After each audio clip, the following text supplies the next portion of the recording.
کچھ خبریں تجارتی دنیا سے۔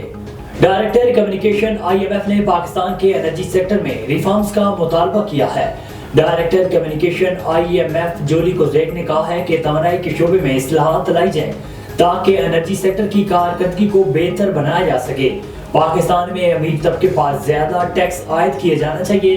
MD IMF چاہتی ہیں کہ پاکستان میں امیر لوگ زیادہ ٹیکس ادا کریں۔ جولی کوزی کا کہنا تھا کہ پاکستان میں ٹیکس ٹو GDP کا تناسب انتہائی کم ہے۔ IMF معاہدے سے پاکستان کی معیشت میں استحکام لانا مقصود ہے۔ پاکستان اور GCC ممالک کے درمیان آزاد تجارت کے ابتدائی معاہدے پر دستخط کر دیے گئے۔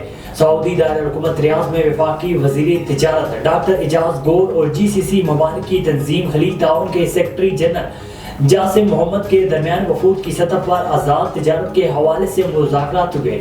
مذاکرات کے بعد پاکستان اور GCC ممالک کے درمیان آزاد تجارت اور اقتصادی امور کے فروغ کے لیے معاہدے پر دستخط کر دیے گئے۔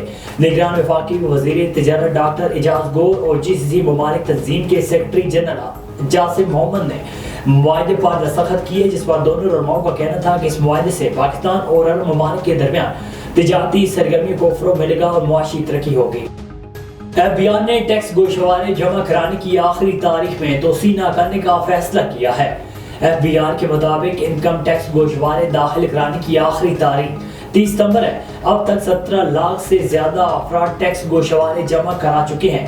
FBI حکام کا کہنا ہے کہ 30 ستمبر تک انکم ٹیکس گوشوارے 20 لاکھ سے تجاوز کرنے کے امکانات ہیں۔ حکام کے مطابق متعلقہ کمشنر کو پیش کی درخواست دینے پر آخری تاریخ میں سہولت دی جا سکتی ہے۔